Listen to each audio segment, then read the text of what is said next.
Buenas tardes y bienvenidas a un nuevo directo de Red Nacional de Infértiles. Esta tarde vamos a contactar con Fertilab, que estoy ya buscándolos por aquí, concretamente con la doctora de los directos.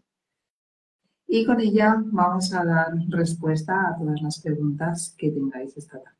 Espero poder conectar porque estamos teniendo problemas técnicos, ya lo sabéis, quien habéis estado por aquí en las dos conexiones anteriores. Y nada, como siempre, invitaros a quedaros para hacer vuestras preguntas, pero si no podéis, recordaros que el directo se quedará grabado y podéis revisarlo. Ahora bien, las preguntas son ahora, así que yo os invito a quedaros. Hola, me estáis saludando por aquí, ¿qué tal estáis? Espero que estéis súper bien. De momento no podemos conectar, voy a buscar otra vez para invitar a la doctora.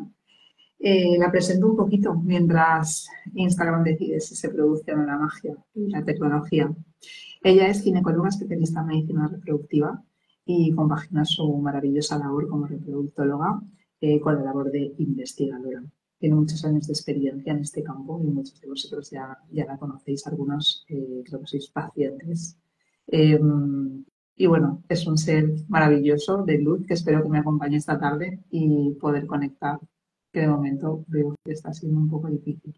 Voy a retirar la invitación y a ver si Fertilab Barcelona puede invitarme a mí, porque no puede unirse, y yo le acepto la invitación.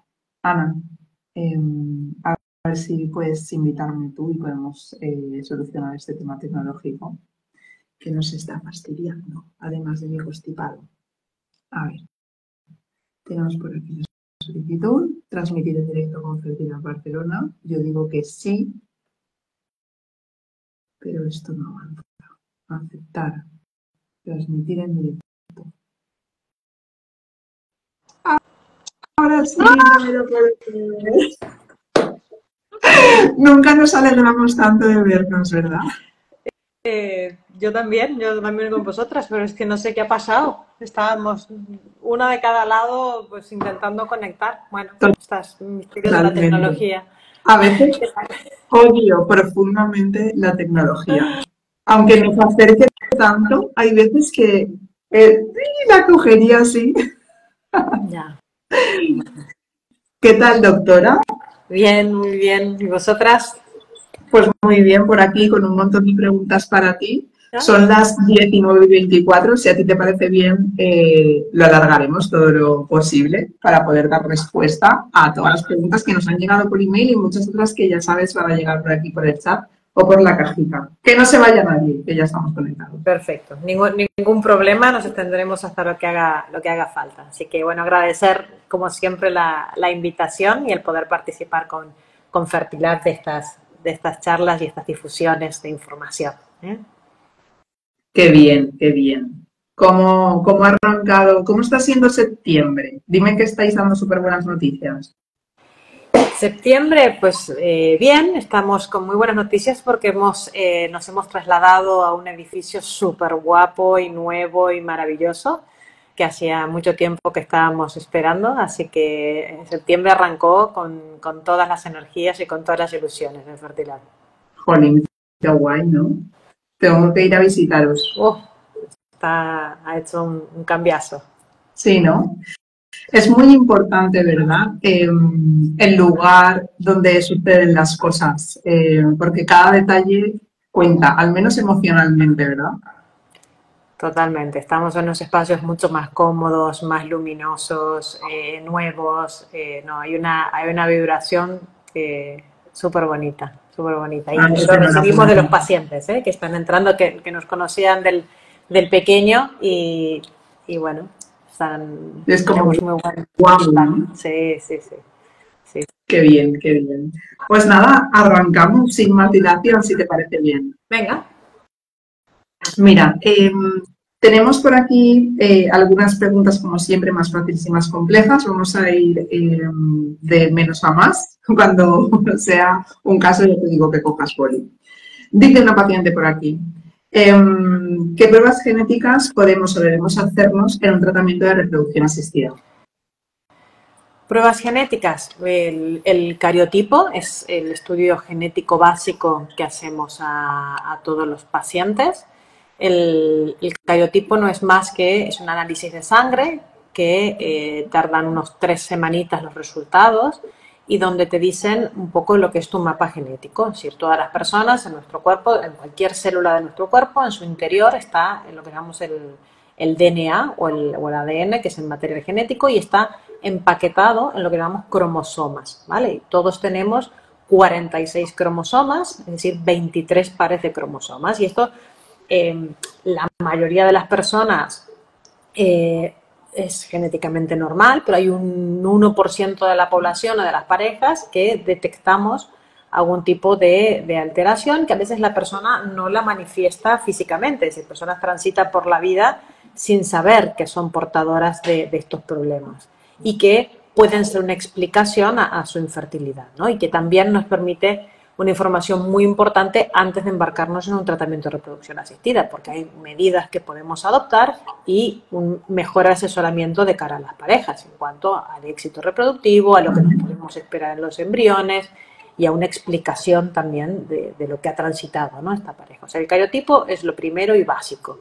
Y luego, a partir de aquí, están lo que llamamos los estudios de portadores, que esto ya es un poco más opcional, pero que está ganando cada vez más terreno, que es mirar dentro de estos cromosomas, que están los genes. Hay personas que pueden tener uno de estos genes mutado. Lo que pasa es que no todos somos portadores de algún tipo de estas enfermedades, que se llaman enfermedades recesivas, porque se llaman recesivas porque justamente normalmente tenemos un gen mutado y el otro gen normal. Entonces nosotros funcionamos con normalidad, no tenemos ningún tipo de enfermedad y somos portadores sanos, que se define.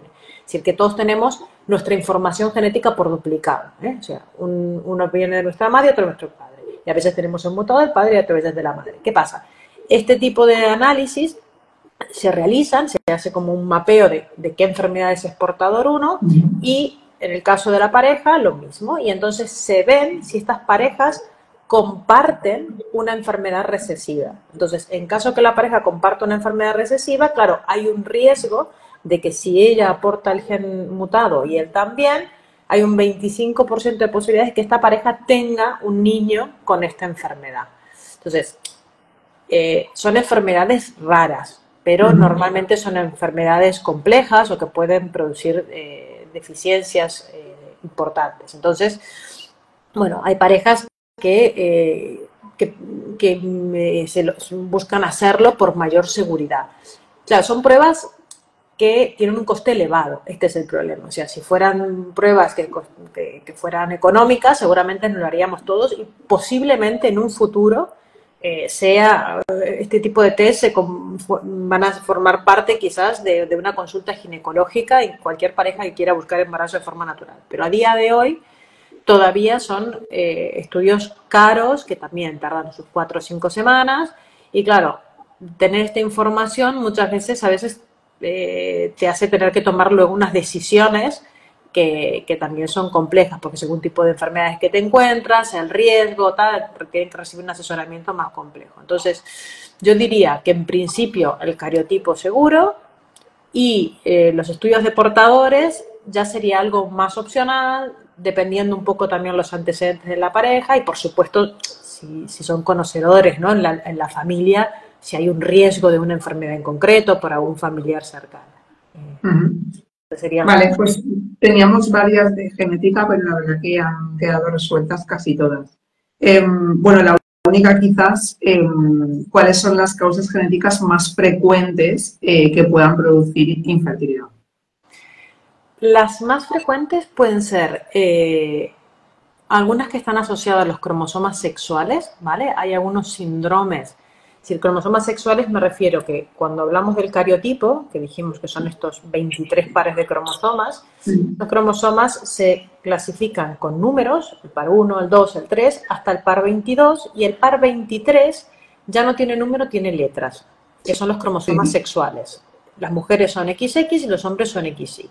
Entonces, hay un grupo de enfermedades que están relacionados con estos cromosomas que muchas veces no producen un fenotipo muy llamativo, o sea, una característica física no externa en las parejas, pero que sí que están asociadas a infertilidad, como pueden ser pues la falta de un cromosoma X en las mujeres, que se llama un síndrome de Turner, o un cromosoma X de más en los hombres. Entonces, estas que están asociadas a los cromosomas sexuales son las que solemos ver más frecuente en la consulta. O, en un segundo plano, aquellas que se llaman alteraciones, digamos, que no son numéricas, que no son aneuploidía, sino que son estructurales, que a veces no es que falta un cromosoma o sobre un cromosoma, sino que son simplemente pequeños trocitos del cromosoma que están en un sitio que no toca. Están invertidos, hay un cromosoma, hay translocaciones, que es un trocito que está en un cromosoma y del otro está ahí.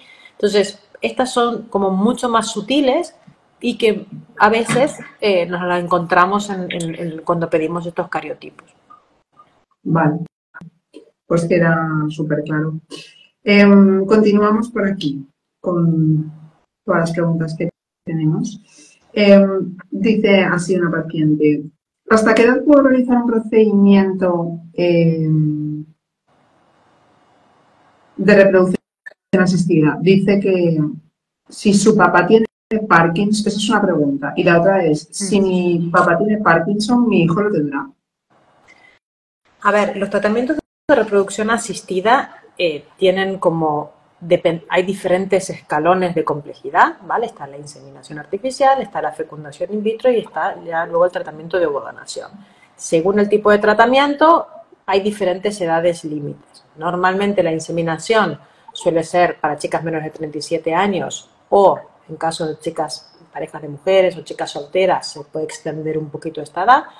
La fecundación in vitro normalmente suele ser hasta los 42, 43 años, dependiendo un poco la reserva ovárica que tenga cada mujer. Por ejemplo, en Fertilab, cuando superamos los 43 años, pues valoramos con el equipo médico para asesorar correctamente a esta paciente si, digamos, si existen criterios para poder afrontar una fecundación in vitro con sus óvulos. Y finalmente, lo que es la ovodonación, en España se ha puesto una edad límite, que es una edad, un consenso entre centros de reproducción asistida, si no es que sea por ley, pero los 50 años sería como el límite establecido. Si bien también en muchos centros de reproducción toman este parámetro y se personaliza también en función pues, al estado de salud de la mujer, a los antecedentes, etc. Así que 50-51 podría ser como el límite para ovodonación. Y el tema del Parkinson es una enfermedad multifactorial. Entonces, no está claro, no es que hay un gen súper determinado que se sabe que si se hereda el niño va a desarrollarlo. Entonces, este es el problema de este tipo de enfermedades, con lo cual es un factor de riesgo, pero no es una relación directa. O sea que... No. Y bueno, y que todos portamos unas cuantas enfermedades también de base, ¿no? Si quieres que comentemos ese aspecto y hablamos de la compatibilidad genética. Bueno, lo que se habla justamente de la compatibilidad genética es esto que nos referíamos del estudio de portadores. Es decir, a veces uno confunde un poco el término de compatibilidad genética diciendo, bueno, es que yo lo rechazo a él, hablamos de incompatibilidad inmunológica, ¿no? De yo no soy compatible con él, rechazo sus embriones o viceversa. Esto es un tema que es la incompatibilidad inmunológica, pero la incompatibilidad genética es lo que nos hacemos referencia al estudio de portadores, es decir, que una persona pues, sea portadora de una enfermedad genética recesiva de la cual desconoce y que su compañero o compañera pues, sea portadora de la misma enfermedad, y entonces al final pueden tener un riesgo de tener un niño afecto de una enfermedad grave, ¿no? Entonces hablamos de incompatibilidad genética, que no es que sean incompatibles, sino que existe este riesgo genético mayor. Queda claro. Dice una paciente por aquí. Existen más, bueno, ya la hemos contestado esta, porque pregunta si existen más pruebas genéticas aparte del análisis de los cariotipos. ¿Qué probabilidad hay de que un embrión no soporte la desvitrificación? Nosotros actualmente, en manos expertas y con buena tecnología en el laboratorio, y considerando que la mayoría de los embriones a día de hoy son vitrificados en estadio de blastocisto, ¿vale? Que serían embriones ya de quinto o sexto día, hoy por hoy las tasas de supervivencia dependen también de la edad del óvulo, pero están en un 95%, ¿eh? 95%. O sea, prácticamente todos los embriones que se congelan sobreviven. Luego está ese 5% que a alguien le toca. Ahora que ha salido el tema de la congelación, me gustaría añadir una cosa, que además es que estoy viendo que algunas compañeras gines que vitrificaron sus óvulos hace ya algunos años están teniendo a sus hijos, y me hace mucha ilusión ver esta evolución, porque está claro que, bueno, pues que los médicos siempre recomendáis a los pacientes que preserven su fertilidad, ¿no? Porque quizás es lo más idóneo, y parece siempre como una recomendación médica que queda como un poco ajena a uno mismo. Y ahora ver que hay médicos, ¿no?, que están también usando su propia medicina para conseguir esto, y que como ya hemos recorrido, pues no sé si serán ya 12 años o más o menos de que la vitrificación está en marcha, es ahora cuando empezamos a ver estos embarazos y alumbramientos, ¿no? Porque obviamente tú congelas los óvulos para dentro de unos años. Correcto.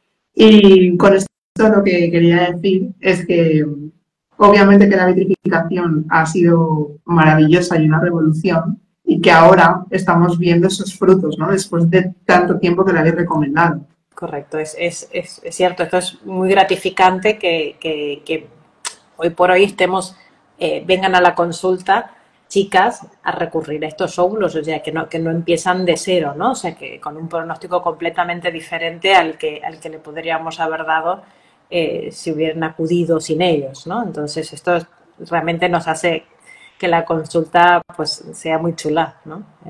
Sí, la verdad que sí. Es como, ojalá también el rejuvenecimiento ovárico, ¿no? En algún momento también estemos hablando de esto dentro de 10 años, de wow, menos mal que se arrancó la vía por aquí, porque fíjate ahora de lo que somos capaces, ¿no?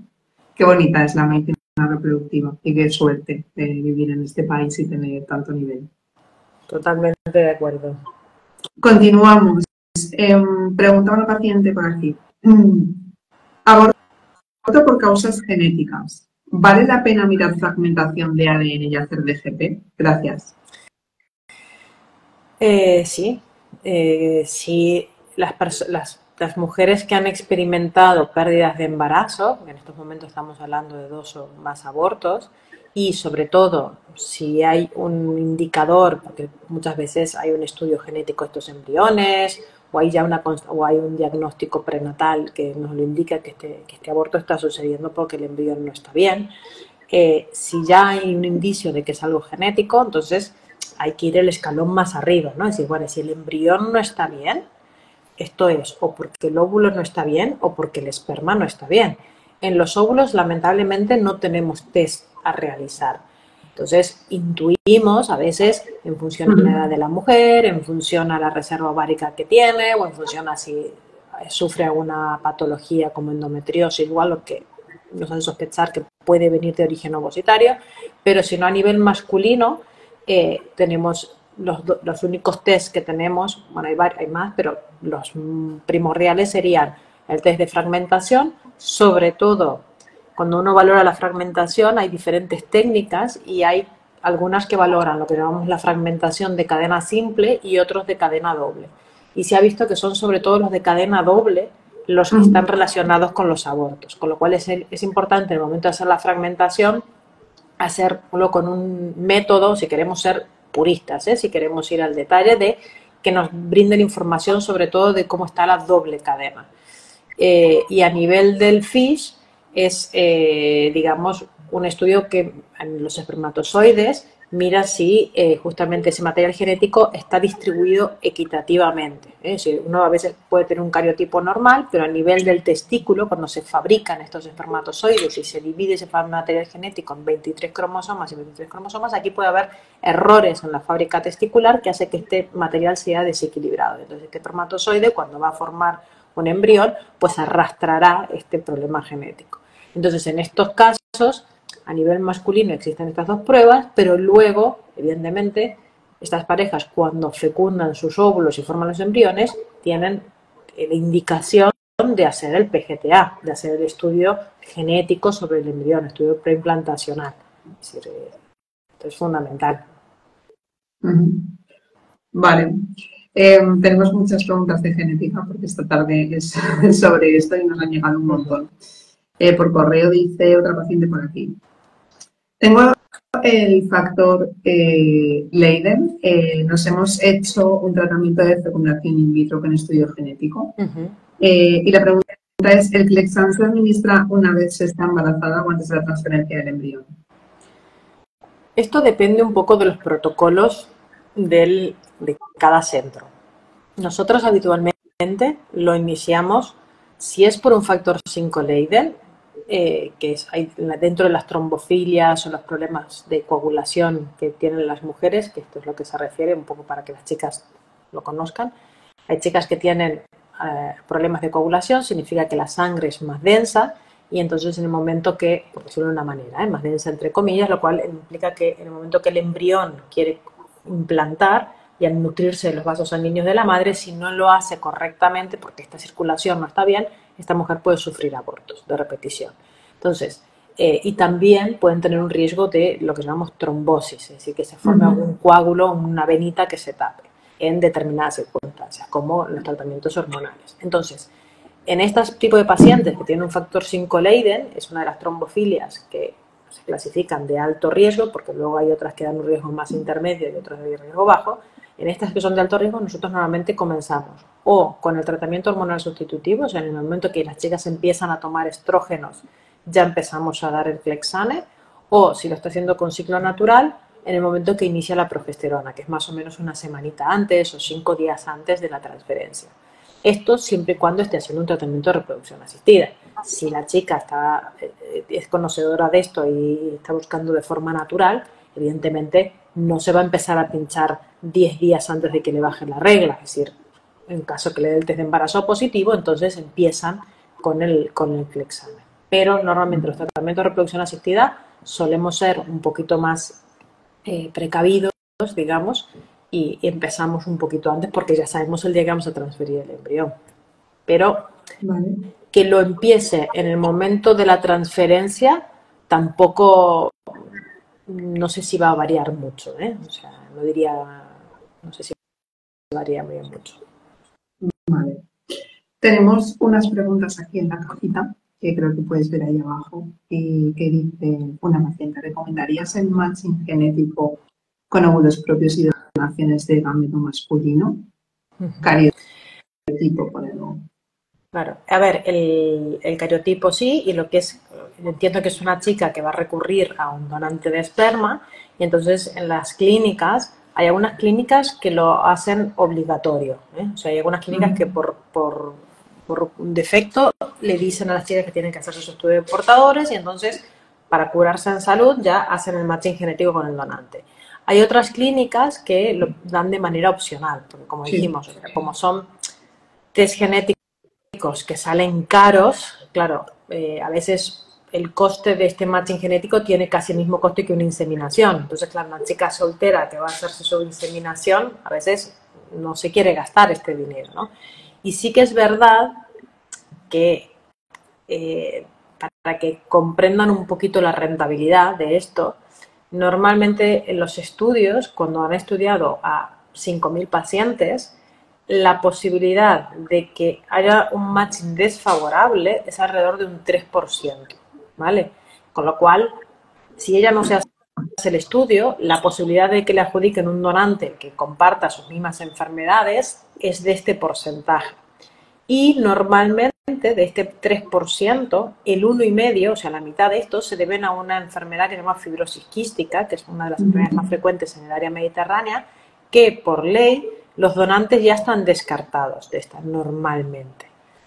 Entonces, realmente el riesgo, el remanente es bajito. Entonces, a partir de aquí, entendiendo este riesgo que está asumiendo, ella puede tomar una decisión en función a su economía o a su tranquilidad vital, digamos. Vale, había dividido la pregunta en dos. La segunda decía que cariotipo normal y sin enfermedades genéticas aparentes. Claro, ella tiene cariotipo normal, no tiene antecedentes en su familia, pero ya te digo, estos estudios de portadores son justamente para detectar aquellas enfermedades sanas, o sea, los portadores sanos de todo esto. Entonces, pues continuamos, estoy muy constipada. No me gusta decir resfriada porque no me he enfriado en ningún momento, tengo que decir. A ver, continuamos. Pregunta a una paciente por aquí. Buenas tardes. Estoy interesada en saber cómo los tratamientos de reproducción asistida pueden afectar a la epigenética de los embriones y los posibles impactos a largo plazo en la salud de los niños nacidos de estos tratamientos. ¿Qué nos dicen las investigaciones actuales sobre esto? A ver, la epigenética es un terreno que está siendo novedoso, que los estudios están intentando demostrar que de alguna manera a veces el mismo material genético se puede expresar en determinados pacientes y en determinados no. Esto es lo que llamamos la epigenética, es decir, los factores que de alguna manera controlan la expresión de estos genes, ¿vale? Entonces, se habla mucho de epigenética, por ejemplo, en las mujeres que recurren a la ovodonación, en el sentido de que ellas son portadoras de un embrión, del cual la genética del óvulo corresponde a otra mujer, pero que con su, digamos, con su ambiente uterino, el hecho de gestar este embrión hace que ella tenga influencia de alguna manera en las cosas que va a expresar y no. Esto es por donde van los estudios. No es que genere algún problema deleterio el hecho de haber hecho un embrión por fecundación asistida, que esta epigenética le genere algún tipo de problema a este embrión, o que esté demostrado que las técnicas de reproducción asistida generen problemas adicionales en el embrión. Lo que sí se sabe, de alguna manera, o este indicio de, porque con la FIBIXI y no sé qué, se ven estadísticamente que los embriones pues tienen más problemas. Claro, hay que contemplar que esta conclusión de alguna manera tiene un sesgo, y es que los embriones que se forman por fecundación in vitro, por fecundación asistida, provienen de pacientes que tienen muchas veces problemas en sus gónadas, es decir, varones que tienen un factor seminal, es decir, que tienen muy poquitos espermatozoides y que ya de por sí son un grupo de población que van a arrastrar este tipo de problemas genéticos. Entonces, claro, si tú comparas los embriones obtenidos en fecundación in vitro frente a embriones conseguidos de forma natural en parejas que no tienen ningún tipo de problema, puede ser que te encuentres, o sea, hay un cierto incremento en los problemas genéticos de estos embriones, pero no es debido a la técnica en sí misma, sino debido al tipo de población con la que trabajamos. Me encanta que hayas enlazado este tema, lo hayas acabado así, porque la siguiente pregunta que ya tenemos en la cajita es si recomiendas la doble donación o la embriodonación. Bueno, embriorrecepción, en este caso sería. Claro, a ver, esto depende de, digamos, esto es personal, digamos, o sea, lo que uno tiene que asesorar a la pareja es las diferencias que existen entre una cosa y otra. Y, digamos, cuando uno hace una doble donación, para resumirlo, cuando uno hace una doble donación, se está buscando un donante parecido a ella o a la pareja, un donante de esperma parecido a ella o al señor, con lo cual el parecido físico es mucho más importante, mucho más acurado, digamos, mucho más detallado, mientras que en un banco de embriones es más difícil encontrarse parecido genético, con lo cual este es el primer punto que una pareja tiene que valorar.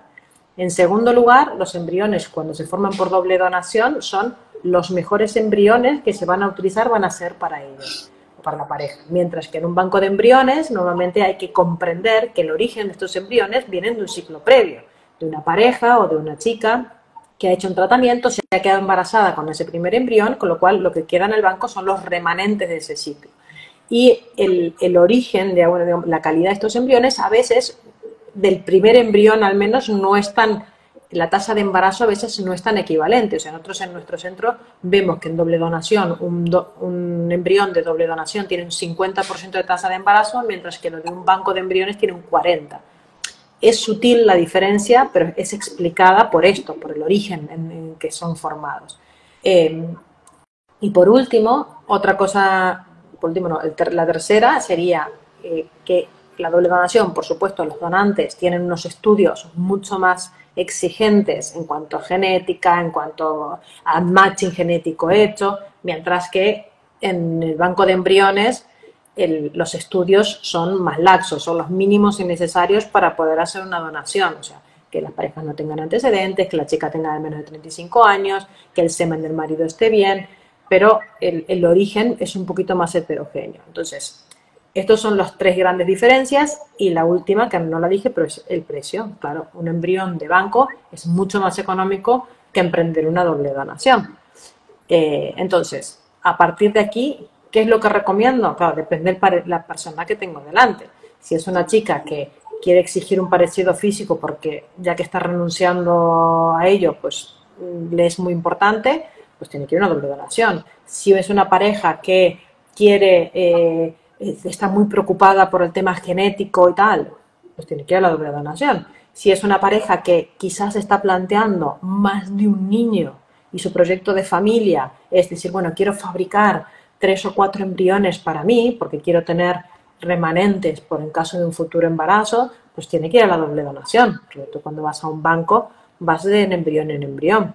Entonces, lo que te aporta cada tratamiento dependerá, digamos, lo que selecciona la pareja. No es que puedas recomendar uno sobre otro.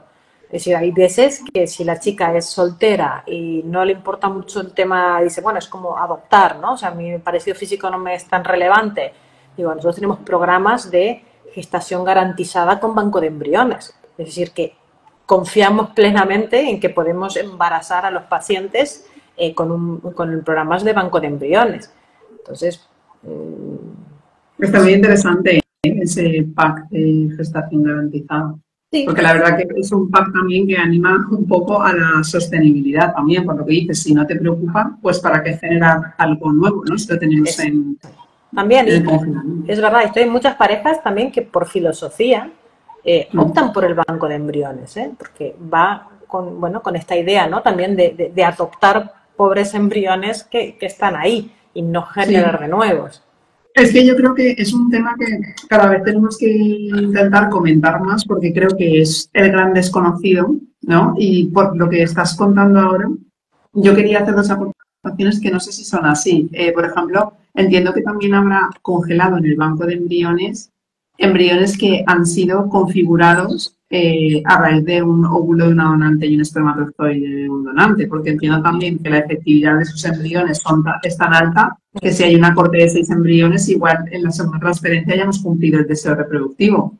Correcto. La pregunta entonces es, ¿puede, por ejemplo, un paciente acceder al banco de embriones y decir que, según sus características físicas, si lo hubiera, le gustaría que fuera un embrión de doble donación? Sí, pero no lo puede exigir. Es decir, justamente cuando un paciente opta por el pack, digamos, o por la opción del banco de embriones, tiene que contemplar que el precio es más económico porque hay menos exigencias en este sentido. Ya. Entonces, no, por ejemplo, que haya más de 2, por si quieres que sean entre ellos hermanos, tampoco, ¿no? Tampoco. O sea, el banco de embriones es así. Y de hecho, digamos, un poco lo que a veces tira para atrás, que es esto de, pues los embriones no son de buena calidad, porque entonces, claro, con el programa de gestación garantizada, con esto lo tenemos más que solucionado, porque al final nosotros ya, o sea, sabemos perfectamente que se puede embarazar. Y de hecho ahora, o sea, esto no está ni en la página web, esto es una primicia, atención, de hecho ahora están los programas de Baby Ferti que llamamos, de banco de embriones, con el estudio genético. Es decir, esto ha sido una demanda de tantos pacientes, ¿no? Como dices tú, yo quiero que sea de doble donación porque quiero tener esta garantía. Bueno, pues ahora están haciendo programas en los cuales recibirás un embrión genéticamente estudiado de un banco de embriones. Entonces ya es lo máximo. Pues sí, qué interesante. Muy, muy interesante. Yo creo que a medida que nos relacionamos más con la medicina reproductiva y conocemos más sus posibilidades, los pacientes también pueden tomar decisiones como más certeras, ¿no? O por lo menos que vayan más en consonancia o con la filosofía de vida que tienen o que quieren llevar. Que creo que por fin estamos desestigmatizando, hemos tirado el muro ya de la retro y ahora ya vamos todavía más allá, ¿no? Y ya estamos atrevemos a tener una opinión sobre ella como familias y ciudadanos. Correcto. Continuamos. Dice una paciente por aquí. ¿Tienen alguna incidencia los factores epigenéticos en el desarrollo de los embriones durante el cultivo in vitro? Si tienen algún efecto estos factores epigenéticos sobre el cultivo. Sí, más o menos creo que lo hemos contestado porque tú como bien has dicho, que algunos vienen con sus factores porque vienen de otras personas ya, pero en este caso está preguntando si el hecho de que estén en el cultivo puedan tener factores que alteren a diferencia de cuando están dentro del útero. Pues tendría que mirarlo, porque no sé si hay estudios al respecto sobre esto.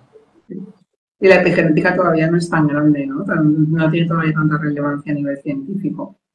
Bueno, y es una zona un poco gris, a veces es difícil de las demostraciones, ¿sabes? Que a nivel científico es como cuando hacemos los estudios de nutrición o cuando hacemos... Claro, hay factores que son muy difíciles de controlar, de ver se sabe que hay una conversación, pero no se sabe exactamente cuál es la afección, ¿no? Cómo afecta esa conversación. Exacto, es muy difícil a veces purificar si esto está sucediendo por algo epigenético o no, ¿no? O sea, claro, son hipótesis que... Son las 8 de la tarde, pero que nadie se vaya.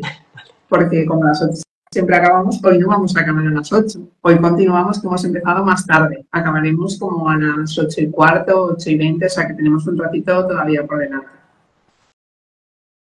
Continuamos. Venga. Una paciente dice por aquí. Hola, tengo una mutación genética conocida en el gen BRCA1. ¿Cómo podría esta mutación afectar a mis tratamientos de reproducción asistida y qué medidas preventivas pueden tomarse? Bueno, para quien no conozca este gen BRCA, probablemente a muchas mujeres les suena, es el que está relacionado con el desarrollo, el factor de riesgo a desarrollar el cáncer de mama y otros cánceres a nivel ginecológico. Existe el BRCA1, el 2, entonces hoy por hoy ya está aceptado por el comité que todas las mujeres portadoras de este tipo de mutaciones pueden solicitar lo que llamamos un PGT-M, que es un diagnóstico genético sobre el embrión en el cual permite identificar qué embriones son portadores también de este gen, como la madre o como el padre, bueno, pero en este caso como la madre. Y se considera que es un gen lo suficientemente demostrado como patogénico y como factor de riesgo para este tipo de cánceres que hoy por hoy permiten descartar los embriones portadores de este tipo de mutaciones. Entonces, es esto, o sea, la prevención consiste en hacer un tratamiento de reproducción asistida, una fecundación in vitro, obtener embriones en quinto día, en ese momento se le hace se extraen unas células, estos embriones se congelan y estas células se mandan a analizar. Y lo que se cursa es un PGT-M. Entonces, aquellos embriones que no son portadores, a más se mira el PGTA, que es por supuesto, si son portadores de otros problemas cromosómicos, que sea síndrome de Down, etcétera, y solo aquellos que son genéticamente normales y que no son portadores de esta mutación son los que se colocarían dentro del útero. Entonces, volvemos al chat. Una paciente perdón, hago un comentario. Es verdad que es posible que para hacer este tipo, aunque está todo muy rodado ya, es posible que para hacer esto en muchos centros de reproducción le pidan pasar por una autorización del Comité Nacional de Reproducción Asistida. Y esto implica, yo he tenido ya tres casos de estos y todos han sido aceptados, pero implica un delay, o sea, en su proyecto reproductivo, que a veces son de 6 meses a 1 año o año y medio, dependiendo de lo que tarde en contestar la Comisión Nacional. Vale, pero bueno, la buena noticia es lo que acabas de comentar, ¿no? Que obviamente si el doctor considera que sí, es porque seguramente va a ser que sí, ¿no?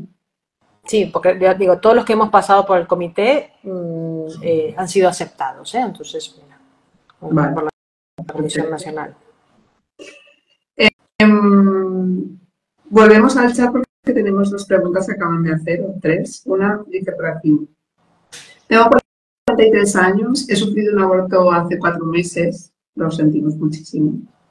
Y la cosa ha sido genética, un fallo en un cromosoma. ¿Mis probabilidades de que ocurra otra vez lo mismo, cuáles son, doctora? Con 43 años, lamentablemente, los riesgos de aneuploidía en los embriones, si no recuerdo mal, están entre unos 50, unos 60. O sea, uno de cada 60 embarazos, uno cada 50 embarazos, podrá ser portador de este tipo de problema. Es decir, este riesgo de aneuploidía se incrementa mucho con la edad. Uno sobre 42 te diría que es. ¿Y la aneuploidía es la misma o puede ser otra, cualquiera en la siguiente? Probablemente sea otra. Vale. Dice otra paciente por aquí, ¿cómo es posible que una antimuleriana varíe en un periodo de 1 año, siendo la última más alta que la primera y en el mismo laboratorio? A ver, primero hay que entender que el concepto de hormona antimuleriana, ¿vale? Es un poco variable, es decir, el ovario está constantemente reclutando óvulos con los cuales va a trabajar cada mes, ¿vale? Este proceso de reclutamiento pues, es variable en el tiempo. Entonces, sí que es verdad que existe normalmente un agotamiento de los óvulos, ¿vale? Este agotamiento es normal con la edad, pero a lo largo de ese año pues habrá meses en los cuales el ovario ha reclutado pues igual más óvulos que en otro mes, ¿no? Entonces puede existir, entonces ese grupo, hay un grupo de óvulos que se llaman preantrales, que son los que están liberando esta hormona a la sangre. Y entonces cuando nosotros medimos la hormona antimuleriana en sangre, sabemos que hay una cantidad de estos óvulos, el estadio de preantrales, que son los que vas a utilizar en 3-4 meses, que están produciendo esta hormona. Entonces decimos, vale, pues según esta hormona calculamos que tu reserva ovárica es esta. Es verdad que luego, quizás su primera hormona antimuleriana fue en un mes, pues que había poco reclutamiento y que estaba bajita, y que luego había subido. Ahora también, que no sé, es importante saber en qué valores está hablando, porque también es verdad que hay muchas pacientes que interpretan una caída o sea, hay unas variaciones que incluso ocurren en sangre también, pero por ejemplo, nosotros consideramos una baja reserva ovárica por debajo de 0,5 nanogramos, también por entre las dosis, nanogramos mililitro. Entre 0,9 y entre 0,5 y 0,9, pues una reserva subóptima. Entre 1 y 1,5, una reserva normal, y una buena reserva 1,52 y una muy buena reserva por encima de 2. Vale. Sí. Claro, si ella me está hablando que la hormona antimuleriana antes estaba en 0,5 y de repente está en 1,5 o 2, diría, hombre, lo he visto, pero son situaciones raras, ¿entiendes? Pero sin embargo hay muchas veces que las chicas te aportan las pruebas y te dicen, mire doctora, mire lo que me ha pasado. La hormona estaba en 0,6 y ahora está en 1. Es casi el doble. sí, pero seguís estando en el rango entre Sí, lo que es la reserva subóptima, un poquito más, un poquito menos, estamos en el borde de la normal y en el... Entonces, esta oscilación entre 0,5 y 1 es asumible, digamos, y no significa que antes estaba mucho peor y ahora, ¿sabes? En plan, también hay que ya, ver un poco el rango en que ha ocurrido esta oscilación. está claro. Pero bueno, sí, da que pensar, ¿no? Ahora aclarado, pues tiene sentido, pero ahora es un poco preocupante porque la antimoleriana es como algo súper importante para todas las personas que se hacen estas analíticas, ¿no? Hola desde París. ¿Qué posibilidades hay de quedar embarazada con tan solo una trompa y teniendo 45 años? De forma espontánea, muy bajitas, probablemente, porque piensa que ya con una trompa obstruida, probablemente la mitad de los meses que ovulemos, no es que sea matemático, porque no es que siempre alternamos la ovulación de un lado y del otro, y sí que es verdad que la trompa contralateral alguna vez puede captar el ovario del ovario, de captar el óvulo del ovario contralateral, pero ya de por sí la posibilidad con la edad es bajita, pero estaríamos hablando probablemente menos del 1% por mes. Mm, muy bajita, sí. Muy bajito, muy Pero bajito. bueno, la medicina está ahí para solventar este tema, ¿no? Exactamente. Una pregunta en la cajita. Con un KIR C1, la donante también tiene que ser C1. A ver, aquí lo importante, el KIR no, el KIR suele ser A, B o B, digamos, las letras del KIR son A y B. Las letras del HLA son C1, C1, C1, C2. Entonces, aquí lo que hay que mirar es o sea, para que lo entendáis, esto ya es inmunología, pero hay que Ujú. entender que en el útero hay unos receptores que se llaman KIR. Y en el embrión, tanto en la mitad que viene de la madre como en la mitad que viene del padre, hay unos ligandos, ¿vale? Que es lo que se engancha al receptor, que se llaman HLA.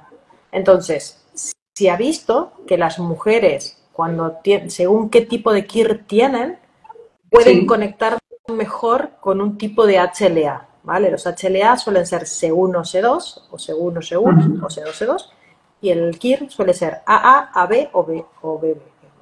Entonces, ha visto que aquellas que tienen AA tienen un tipo de KIR que es como que rechaza mucho a los HLA que son C2. Entonces, cuando una chica se le ha hecho un KIR y este KIR resulta AA, sí que suele ser recomendable que cuando va a un programa de donación busquen una donante que tenga un HLA C1, que es el que es menos reactivo con este KIR, ¿vale? Pero si Ujú. este KIR es AB o BB, en principio, cualquier combinación de HLA podría ser viable. Si bien este tipo de KIR también es importante que lo valore un inmunólogo. Nosotros yo trabajo mucho con una inmunóloga que a veces te dice, vale, pues este KIR es AB, pero en la descripción, cuando desglosan el informe, dicen, no, pero tiene aquí uno que es muy reactivo, no sé qué, yo a esta chica le buscaría igualmente. Entonces, aquí el inmunólogo nos ayuda un poco a desgranar esto tan simple que os he explicado. Ujú. Vale, está aquí apuntando los KIR AB. Em, Ella nos dice que es AB, Sukir. Vale. sí, En principio, con el AB no debería ser necesario buscar un HLA C1, C1, excepto que el inmunólogo diga lo contrario. vale. Pues vamos a por las últimas preguntas. Ok, gracias. Hay una paciente que pregunta por aquí si con endometriosis puede tener buenos óvulos. Sí. A ver, la endometriosis, hay, como sabéis, es parte de estas células endometriales que deberían estar dentro del útero, que están normalmente diseminadas en sitios donde no deberían estar, en el útero, en el ovario, en las trompas y tal. Cuando se depositan en los ovarios, estas células endometriales endometriósicas lo que hacen es sangrar con la regla. O sea, lo único que saben hacer es reaccionan igual que las células que están dentro del útero y sangran, ¿no? Y este sangrado es lo que se va acumulando en los ovarios y genera un ambiente pues tóxico de alguna manera para el ovario, hace que estos óvulos muchas veces pierdan calidad y que también se reduzca la reserva ovárica. Y a medida que el cuerpo va limpiando pues estos pequeños sangrados que ocurren en el ovario, cuando no lo puede eliminar del todo, lo que hace es encapsularlo y empiezan a formarse los quistes que conocemos, que se llaman quistes de endometriosis o endometriomas, que estos sí que ya los empezamos a visualizar por la ecografía. Entonces, la endometriosis, primero, tiene diferentes grados. Está grado 1, grado 2, grado 3, grado 4. Hay un grado que directamente no se ve ni por ecografía y la mujer es prácticamente asintomática. Hay un otro grado que ya suele ser moderado, que es cuando ya vemos los quistecitos en el ovario, y después hay grados más severos, que es lo que llamamos endometriosis profunda. Entonces, claro, depende del grado que tenga. Depende si el quiste que tiene en el ovario pues es grande o no. Depende de su edad, va a poder tener óvulos de calidad o no. Hay chicas que a veces, a pesar de tener 2 endometriomas, de repente pues, tienen una buena reserva ovárica, y esto no significa que es condición sine qua non para que estos óvulos sean malos. Es un factor de riesgo. Con lo cual, si en una chica menor de 35 años nos encontramos con óvulos de baja calidad, con endometriosis, es una explicación al hallazgo, sí, pero no es una condición directa. Y lo que sí que es importante es que ante este factor de riesgo, si alguien está pensando en reproducirse, pues mejor antes que después, ¿no? Mejor vitrificar. Correcto. Es decir, esto, como explicamos, la endometriosis es un factor de riesgo para que la calidad de los óvulos y ese número de óvulos pues vaya descendiendo, deteriorándose un poco más aceleradamente respecto a otras chicas que no tengan. Entonces, toda chica que tiene endometriosis sí que es buena idea que no, si no ha sido madre pues antes de los 35 o igual 32, pues que pueda acercarse y al menos valorar la opción de la vitrificación como algo preventivo. Y ahora sí, vamos con la última que acaba de entrar, que dice así, con antimulleriana de 0,6 hace 2 años y ahora 1,17. Lo mismo que dejamos antes. Tras 3 estimulaciones, 3 transferencias negativas de seguridad social, ¿recomendáis ir a ovo o un último intento con óvulos propios? A ver, aquí es importante. Claro, aquí me falta la edad, pero y también el número de óvulos que ha obtenido. Es decir, claro, no es lo mismo que de 3. Y aquí es justamente lo que hablábamos, esta oscilación de 0,6 a 1, que parece que es el doble y que es, ¿no? Es como, soy como los vinos y parece que vamos mejorando. En realidad es una oscilación que bueno, que sigue estando en un margen entre subóptima y normal, ¿no? Sí. Y lo dice recién 35 cumplidos, vale. Entonces, a ver, con 35 añitos hay que valorar un poco cuál fue su respuesta y hasta qué punto llegó, porque entiendo que ha llegado a tener embriones y ha llegado a hacer transferencias. Entonces, es realmente muy delicado y muy complicado hablar de una ovodonación en una chica, mira, 13 óvulos, vale, aquí la primera 13 óvulos, 13 embriones, no llegamos a punción, 3 protocolos diferentes, pero bueno, a ver, las respuestas tampoco eran tan malas, con lo cual también habría que valorar la parte masculina aquí, ¿eh? Y, por supuesto, si haría un cuarto ciclo, claro, está en seguridad social, si haría un cuarto ciclo, lo haría con diagnóstico genético, sin duda. Pero con 35 añitos, y dado que, bueno, los 3 tratamientos, afortunadamente, pues se lo ha cubierto la seguridad social, quizás no cerraría la puerta a un último intento. O sea, se merece quizás un último intento, aunque esto conlleve un esfuerzo económico, y si ella evidentemente se ve psicológicamente y físicamente preparada para abordar un cuarto ciclo, porque esto, un cuarto ciclo de estimulación, ¿no? Ya. Pues ojalá que sí y que le vaya muy bien y que se cumplan todos los deseos y los pronósticos de todas las pacientes para bien. Muchísimas gracias, doctora. Son las 8:16. Bueno, lo que nos hemos retrasado, pues lo hemos compensado. Lo hemos recuperado, sí. Muchísimas gracias.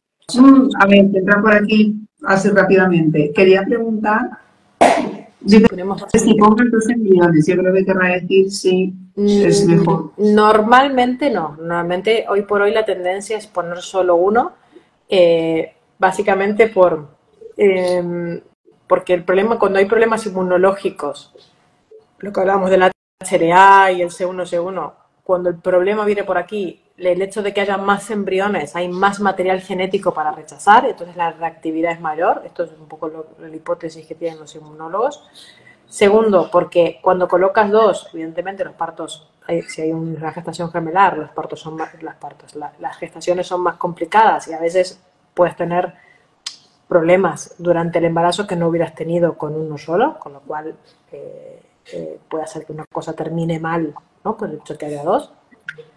Y tercero, porque cuando uno coloca 2 embriones de golpe, al final te estás jugando todo en una única carta. Y cuando tú colocas uno y no va bien, siempre te da la oportunidad de corregir ciertas cosas o seguir investigando el por qué este embrión no ha funcionado.